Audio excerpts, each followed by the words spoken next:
So the Orlando real estate market is continuing to transition into giving more flexibility to buyers. Homes are staying on the market longer, price decreases are more and more and more each week, and then you're having new home builders giving like incentives left and right, but it's also giving more responsibility to sellers in terms of how they market their property, the price that they choose to come in at. And so in today's video, we're gonna dive into the market stats, look over the numbers, talk about where we are today, and this will hopefully help you make a better informed decision on whether to buy or sell or not.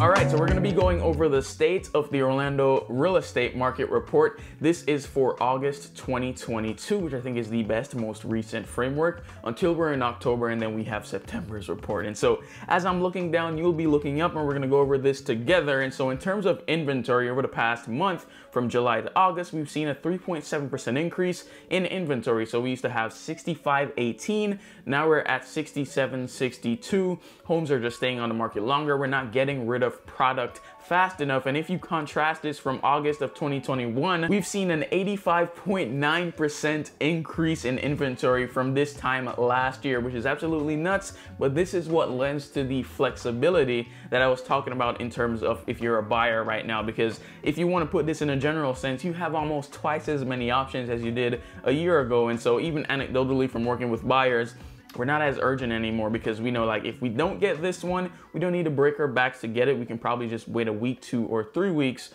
There's going to be something like it that comes on the market. Now, that's not always the case, and so I don't want to overgeneralize. A lot of people are running around and saying that this is a total buyer's market.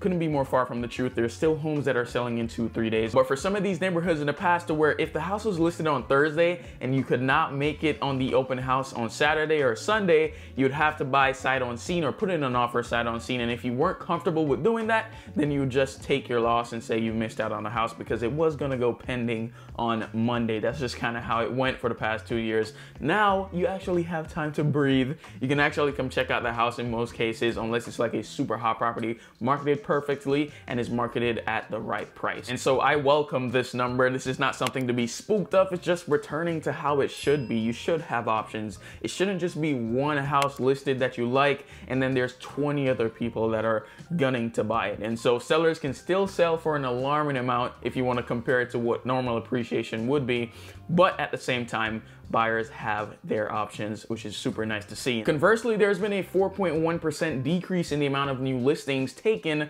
month over month. And so in the month of July, we had 4,746. In the month of August, we have 4,550. And there's really a lot of things that play into that. One of which is that, especially from the people I've been following up with on the sales side, it's like they're not necessarily in a rush to sell because their interest rate that they have now is lower than the interest rates of today. And so I'm going to bring up this chart that kind of shows that in real time, if you will. And so if we look back to the 2015 to 2017 days, that sounds so long ago, but it's literally just like 5 to 7 years.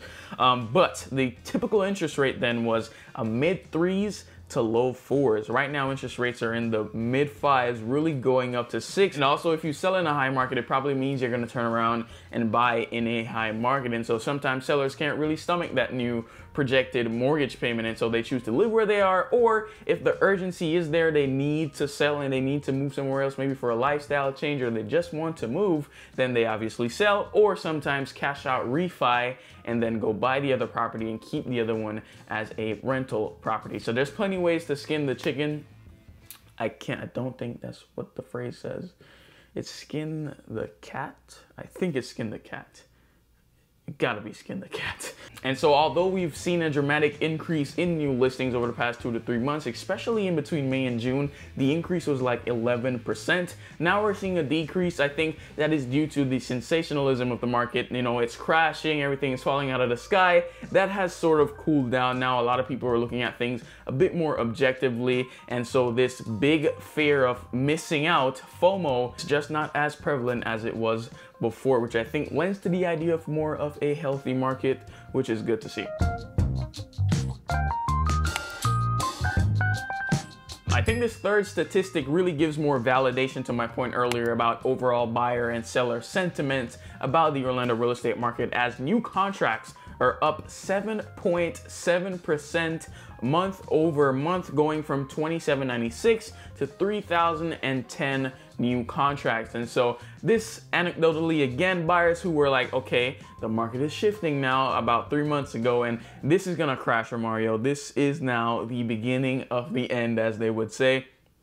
Fast forward, not necessarily the case or what they were expecting. And so looking at a trajectory of where do I want to be and where do I see prices headed in a 5 to 10 to 15 year span, and is waiting 3 to 6 to 12 months right now gonna change that, if at all?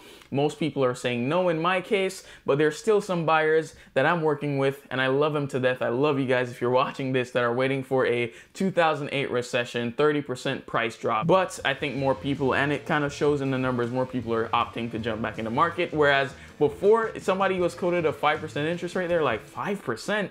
Now they're like 5%. So it's been really interesting to see how time has changed the mindset of a buyer, because it's not like homes are getting much more affordable since 2 to 3 months ago, but more people are looking at the data and making a decision for their long-term future, not necessarily short-term. And so that amount of new contracts lends to more pendings. So we're up 3.5% on the pendings from 4,029 to 4,171. We're up a small amount on closed sales, 0.5%. So we're still closing more compared to the month before. And average price has gone down 1.6% and 0.8% on the median price. Homes are staying longer. There has been a ton of price decreases. You have seen more days on market. So right now we're at a month, whereas we were at 3 weeks before. And then we've also seen it take a little bit longer to actually close on a house. And then supply is up 3.3% over month. But year over year, we're up 123%. And so that's truly a dramatic increase, giving more flexibility again to the buyers and more responsibility to the sellers. But if we were to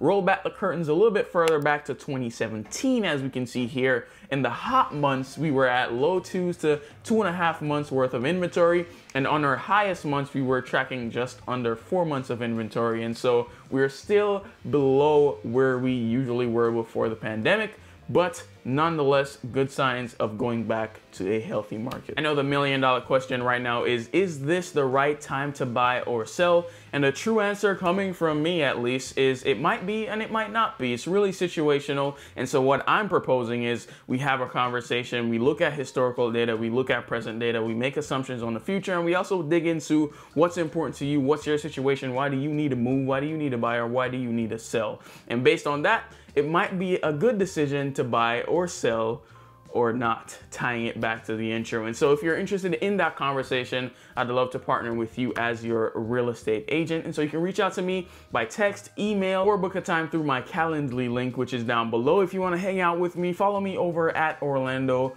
with Mario on Instagram. If you enjoyed this video, found value from it, let me know so I can make more content like this. Hit the like, hit the subscribe button, and comment down below what you would like to see in the future videos. Thank you so much for watching. Hope to see you in the next one. But until then, you stay safe.